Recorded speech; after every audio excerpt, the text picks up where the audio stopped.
Apako nying Nyasaye maratego manyade chiel kendo ching tich abich masani omiya thuolo kendo mondo achaka chung e nyim piny kod polo kayalo wach Nyasaye makelo ngima. Chunya obedo kod mor nikech ng'wono maduong' ma Jehova otimona. Kata obedo ni ok awinjora kamano, to Nyasaye oneno ni ber mondo chak oti koda nyadichiel mondo kel wach malong'o magwedho oganda ne mochiko itgi, mobolore, motimore nono kendo mowinjo. An mawuoyo kodi gokinyi masani e kipindi mar gweth mar okinyi ma Jehova miyowa kuom ng'wononeni. Nyinga Pastor Benard Otieno. An wuod Wiso ma Jakochia Kamenya. Nyasaye kuom ng'wonone otimo hono mondo abedi e pinyni mar Nairobi kayalo wachne makelo ngima e kanisa mar Foundation of Eternal Life Church wantiere Dandora. Nyasaye notimona ng'wono kendo nyadichiel mondo abi achung' e nyim oganda kayalo e TV mar Lolwe kama thi Nyasaye nitiere ka oseyie mondo gibimo thuolo mondo wayal Yesu kendo wapimie e nying Nyasaye makelo ngima ne joma dwaro. Amor kod jo Lolwe TV. Nyasaye mondo gwedhgi ahinya kuom timo ng'wono machal kod ma. Kapok adhi mabor, wiya ok nyal wil ma ok awacho ni kendo ang'ado ni rieko ni kidwaro mondo yudie messages moko malong'o manie kitabu ka, to dhi e simbi kanyo, kendo kichopo e simbi to chopi kama ondik ni messages. Kichopo e message kanyo to ndiki message achiel kende ni Bible gi dho Kisungu.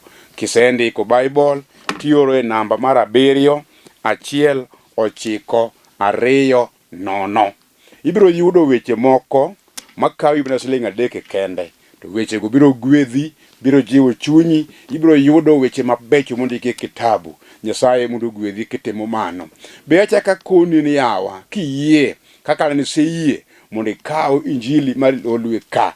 Parie jogi oyienwa mondo injili mwayalo kani kendo weche malong'o maloko chuny magisemiyo wa thuolo mondo wakel injili kani, omiyo studio ni olokore marwa mar joluo kama wayale gi dhowa mar luo mondo wawinjre malong'o. Omiyo akwayi kuom ng'wono kama intie ni chik iti mondo ibolri kaeto iyud thuolo mar kawo wach malong'o mabiro miyi ngima. E gweth mar okinyi masade ma tich abich, Nyasaye omiya thuolo kuom ng'wonone kendo omiya thuolo kuom herone mondo achung'ie nyimu kawuono gokinyi nyadichiel kendo. Erokamano kuom nwang'o thuolo mondo wabed kanyakla kwa winjo weche moko. Erokamano bende agoyo ne familia mara kuom seyie mondo injili oyal gi teko mang'ongo ka gijiwa kod weche malong'o. Ago erokamano malach ahinya ne nyara Lilian Mokriek ka entiere piny Amerika kuom chung' kod injili. Nyathina abiro lamoni kendo pile ka pile Nyasaye maratego mondo chung' kodi. Ago erokamano ne nyamera maluoro Eunice Matunga ka entiere Sori ka Bondo Ramba kanyo but Kadongo. Nyasaye mondo gwedhe, Nyasaye mondo riti ahinya. Chunya mor kod wadwa Dano Wade ka entiere Seme Kobudho Beach gi jaode manyare Imbo. Chunya mor kodgi ahinya kuom tich matek magisetiyo nikech injili. Chunya mor kod nyamera Mary Abwao ka entiere e piny Ugenya. Nyasaye maratego mondo ume kendo mondo riti ahinya. Wiya ok nyal wil gi nyara Vivian Ojiayo kani Port Victoria kanyo tijene mag biashara. Alamone Nyasaye mondo gwedhi ahinya. Wiya ok nyal wil gi japuonj Yusuf Josi Odimbo mar Starlight Senior Academy ka gintiere Dandora. Jowadwa mwalimu, Nyasaye mondo gwedhi ahinya. Owadwa Michael Otieno Masiaga wiya ok no wil godo. Nyamera maluoro ahinya maluongo ni Mrs. Obonyo ka Oyugis bende wiya ok no wil godo. In bende ma Nyasaye omiyi thuolo mondo waradi okinyi masani, in be wiya ok no wil kodi. Erokamano kuom chung' ne injili. Erokamano kuom chung' bang' injili. Erokamano kuom support injili. Erokamano kuom neno kendo kuom kawo kendo kuom rito weche malong'o ma injili oting'o. Nyasaye mondo gwedhi ahinya. Nyasaye mondo riti ahinya. Nyasaye maratego no mondo mi kwe mar chuny kendo kelni gik ma onge mondo bedie. Asewuoyo kodi kendo awacho ni an Pastor Benard Otieno ma wuod Wiso ma Jakochia. Nyasaye nomiya thuolo mondo achung' e nyim oganda duto te mag piny kapolo bedo joneno kayalo Yesu osana maluoro kod chunya mosetimo na ng'wono. Kwa in kama intiere wach ni bolruok ne yie mondo go chongi piny kama intie kibolore ahinya ka in kod yie ni osetimore go chongi biro lamo Nyasaye. Wuonwa kendo Nyasachwa, abiro e nyimi e kindeni mar okinyi mondo agoni erokamano mang'eny Jehova.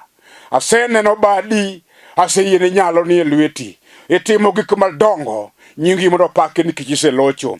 Erokamano kuom selochonwa, erokamano kuom setimonwa, erokamano kuom sechung' kodwa, erokamano bende kuom setimo gik maonge mondo obedie. Chunya mor mang'eny, setimo gik maonge mosebet ya Nyasaye. Siluongowa e odi e kinde piny tekieni, iseiko gik malong'o ne nyithindi migombo kendo dwaro ni mondo ichiwnegi. Erokamano sana, iseparo nyithindi man kod pek mondo lietigi nyithindi kio osebiro.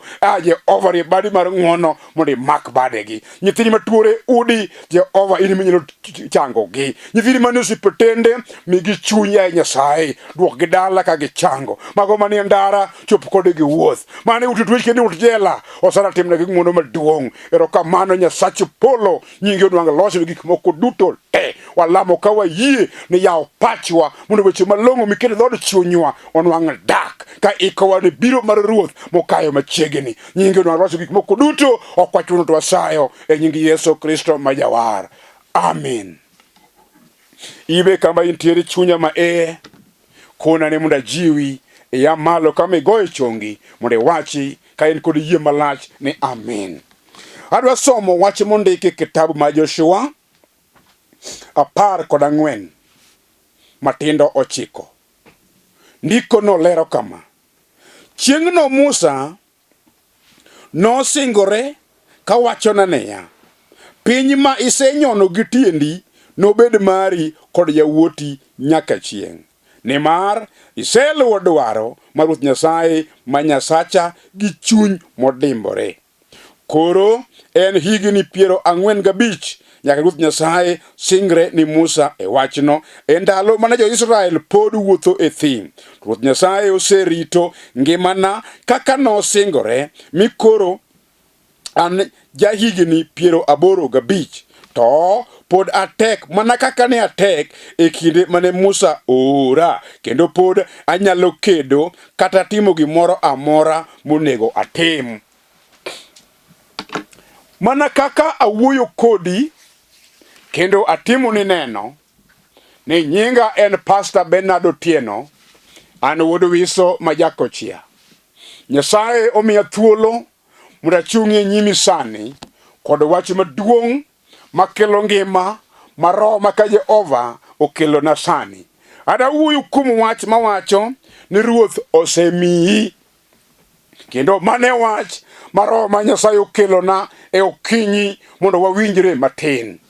Kapok achopo thuon wachno, to sigana masomo wuoyo kuom jatich Nyasaye moro miluongo ni Caleb. Kendo Caleb onogo ji mang'eny oseng'eyo sigande kaka nochalo e kinde ma jo-Israel ne wuok e piny mar Misri kadhi e piny Kanaan. Ok adwa wuoyo gik manotimore, to adwa wuoyo kuom singruok ma Jehova notimo kod Caleb kokalo kuom duol mar Musa. Achiel kuom jo-Nyasaye manowuotho adimba e nyim Nyasaye ka giwuok Misri gichomo Kanaan iluongo ni Caleb kod Joshua. Joshua ok adwa wuoyo kuome sani, adwa wuoyo kuom Caleb. Nogik e thuolo moro ma Musa Nyasaye ochune karo telo mondo sing wach moro mang'ongo ne Caleb. Noyudo kone niya, higni 45 kapod jo-Israel ni mana e thim, to nokone niya ni kamoro amora misenyono kanyo Jehova osemiyi kendo nobed mari. Bang' higni 40 pok singruok ochopo, kendo wach mantiere en ni Caleb pod ogeno ni Jehova nosingore ni kamora mora masenyono obiro miya kod nyithinda gi yawuota. Igni 40 kalo okone singruok kachopo.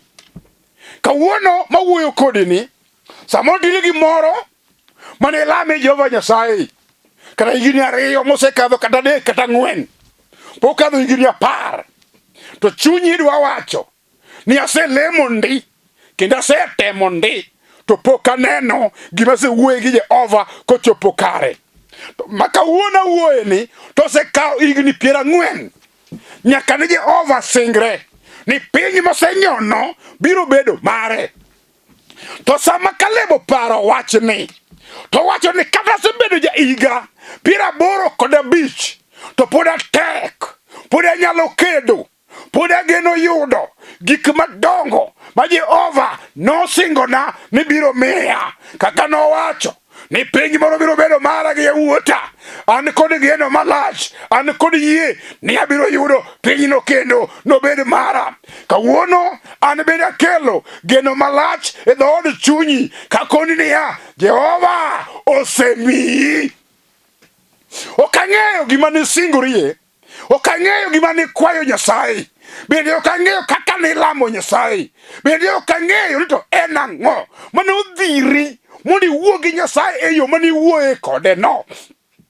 Samoro igni osekalo, igni 3 dhi, nyathi mane kwayo Nyasaye pok ineno komiyi, kendo jomoko e bathi kanyo osechako wuoyo kawacho ni to en tang'o mokonyo e dala kama wantiere ni.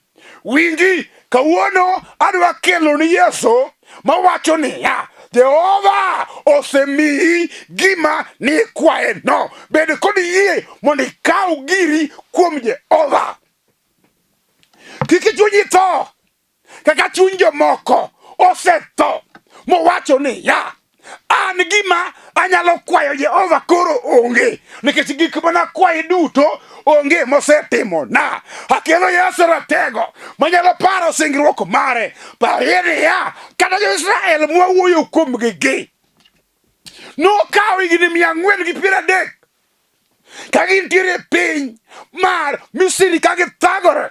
To kapok ni kata kuro igni mathoth mokadho chien, Jehova nogolo singruok mare kokoni ya nyikwayi chieng' moro nobed wasumbini e piny mok margi. To an apar singruok katimo kodi ni an nachaka gonygi kanyo matergi e piny ma an awuon Jehova abiro miyogi. Kawuono e okinyi masani osana yo parie mamani oseyuakni igni kalo to sani malong'o chiwne gima dwaro e nyimi. Iwinjo mama na ok ang'eyo gima nikwayo Jehova. Iwinjo wadwa, ok ang'eyo singruok manitimo gi Nyasaye. To kata kamano akelo wach mawacho niya, Jehova osemiyigo kata tich mane kwayo Jehova. Kineno ka jok mane usomogo giduto te gin kod tije ma ginyalo wacho kuka gichiewo gokinyi to goni mbaka ni an olawo sana orumo ringo mondo adhi ok e tich.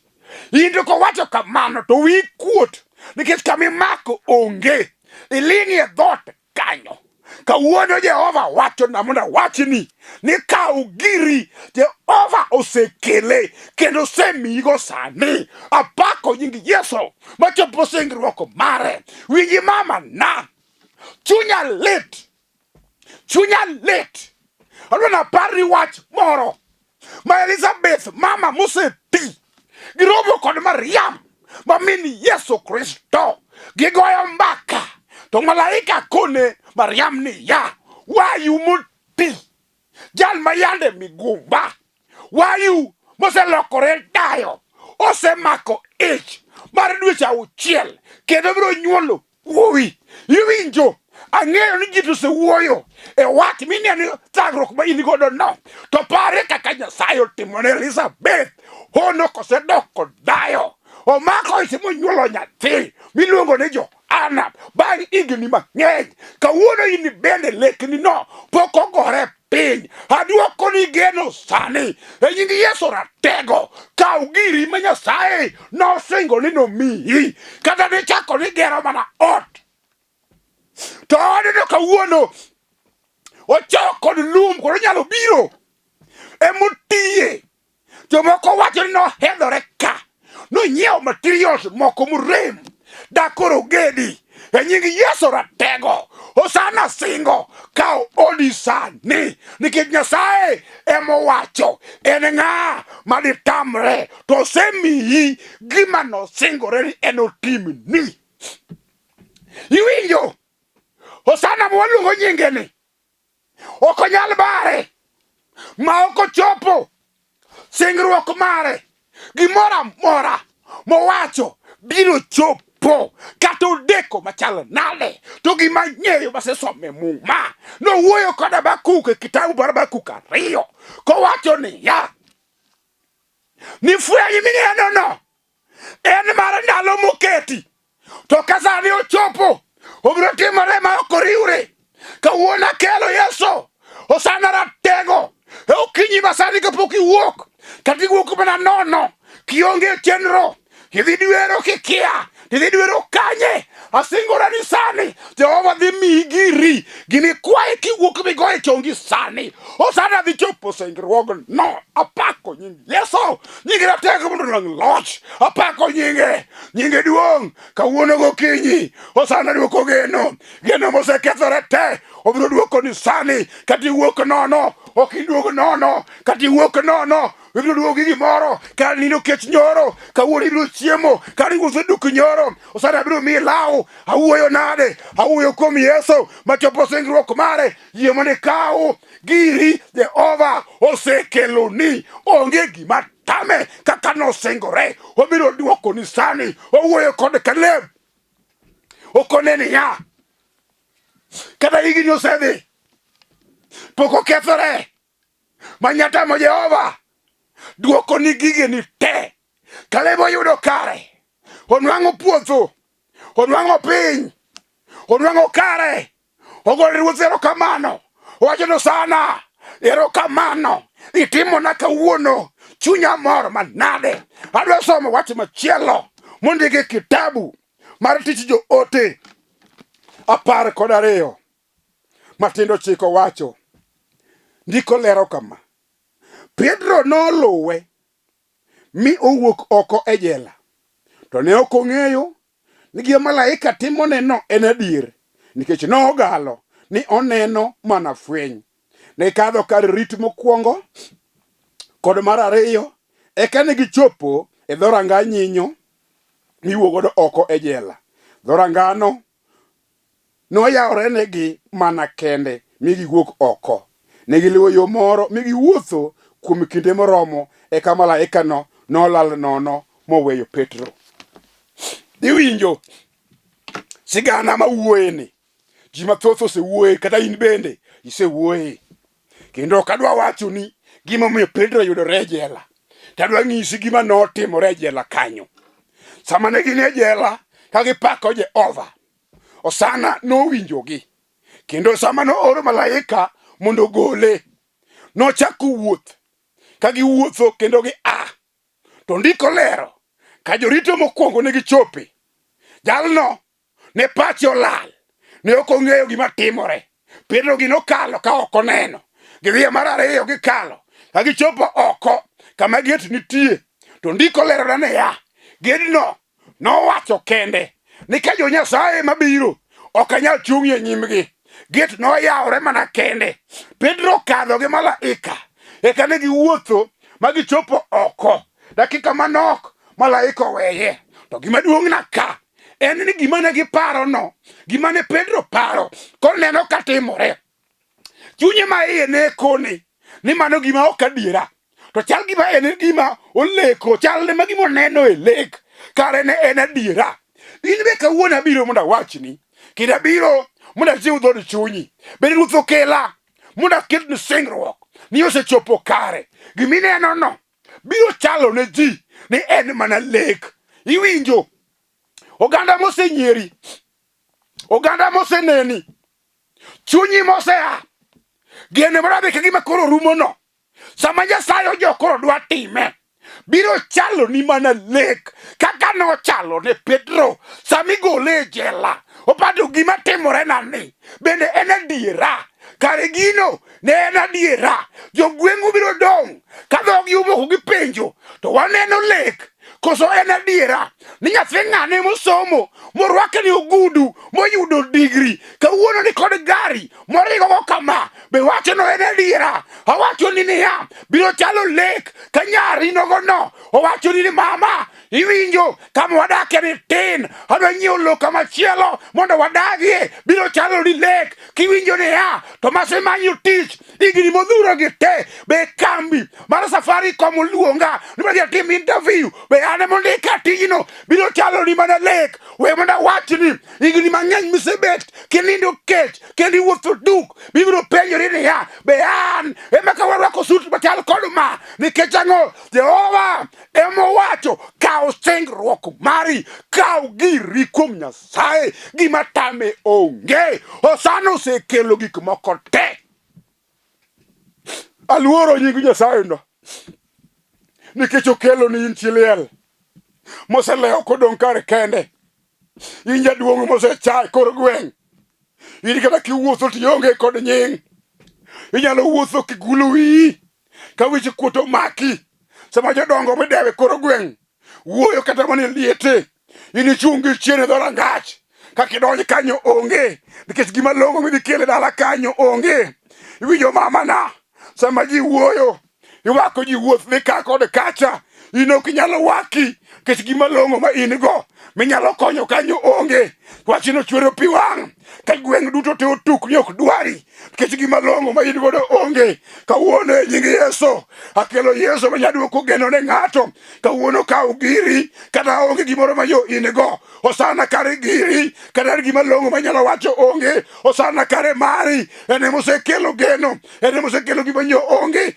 giri no semayo jasigu kata rogo e lweti molwar toke koni jasigu no thiana ma jachino wacho ni ok nyalre kawuono wacho ni nyalore nikech osano osekelo gik ma onge osebetie awacho ni karamo chutho bed kod chir maka Jehova mondo ikaw giri sani iwinjo mama na dala ma Nyasaye osemiyi od Ruoth osekelo ni no ok nodhi kayiem nono ok unupogru biro dak kod ng'uono kata kwe moserumo osana duoko kwe kata chandruok mosedonjo osana duoko ber ng'omiyo awuoyo kama awuoyo kuom Roho maka Jehova mawacho niya oduoko ne ng'ato ka ng'ato gire ochopo nyaka singruok mare yaw chunyi mondo ikaw mari mamana iwinjo kata tuoye mosedonjo mosejwero dendi midong' choke lilo awacho ni kaw ngima mondo idog godo dala iaye osiptal kanyo kingima ok iritho nikech Jehova mowacho ni ng'ato ang'ata mogeno kuome to yudo ngima mosiko nyaka chieng' kawuono e nying Yesu ratego ma wayalo wacho ni gi chunywa duto osano oseduoko owacho niya abiro miyo ng'ato ka ng'ato gigene mane jasigu osemaye apako nying Yesu man kod loch gi teko kod nyalo ma kawuono segoyo kambi dhorangau kata jochiende dorute dhorangau ma giwacho ni ok nyalre Yesu oseloko mano ma koro dimbo niya biro nyalore nikech loch kod teko kod nyalo en mare mosiko manyaka chieng' gimosetame timo onge bende pok oyudi maesa iwinjo mama na maesa minyalo wache niya ka thuolo yudore an bende akaw mara ka Ruoth osemiya biashara mara akaw ka Ruoth osemiya akaw changna ka Ruoth osemiya akaw gwethna ka Ruoth osemiya akaw nyithinda Ruoth osemiya akaw tija ka Ruoth osemiya akaw chiemba manyalo chamo ka Ruoth osemiya dalana ok kethre taneno Jehova osemiya dalana duoko kata sebayo oko higni adek opogore e nying Yesu onge gima nopoga kod jaoda nikech ang'o Ruoth oseduoko na ma e thuolo ma kijana wache niya an bende asemako bad nyakoni adhigo nikech ang'o osano osewacho ni mondo dak kod kwe kar otelo nwa wanadagi kendo oda ok nochako nokethre aluongo nying Yesu gokinyi manyalo duoko gik mosekethore te yawa Yesu to romo winjo paka osano winjo gwedho osano winjo luwo bang'e Osano winjo lamo. Osano ngobore nyime. Kawuono Yesu wacho. Otingo gige wate. Okelonwa. Apenji mama kama intie. Donge yie kao giri sani. Owadwa kama intie. Angamoni kao giri sani. Jaduong. Kama intie. Daki kao giri. Mosana. Osekelo. Mondo misani. Aketho locho mudho te. Mose oro kudeba wan pie. Oketho kudeba wan dakie. Odwani mondo ketho kudeba wan tie. Odwani go pinye kabiasara. Nyethindi odwani mondo ket nyake gik maricho. Kawuone nyingi Yesu ratego. Osano se duoko nwa. Wabiro kao gige wate. Ogibiro wene jasigu. Jachieno se loi. Okwana weni kata chiel.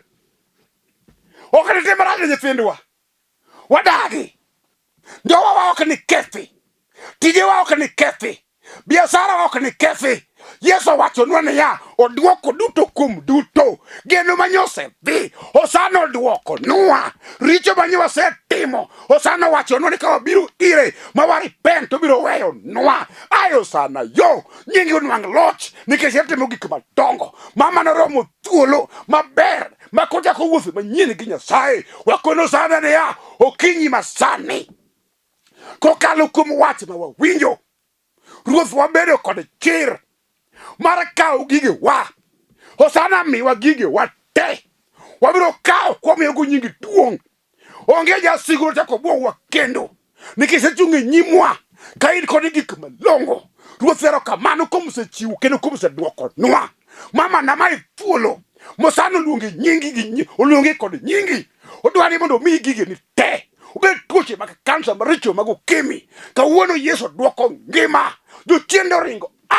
Nyingi Yesu nwango loch. Nikech oduoko gige wate. Wakao duto kuom duto. Iwinjo. Geno manyose lal. Osano duoko nwa te. Erokamano Nyasaye kuom paro wa kinde ma piny rachie ni. Nyingi onwang loch wi gik moko duto. Wasekao mag wate. Jaduong' kik iwe mari.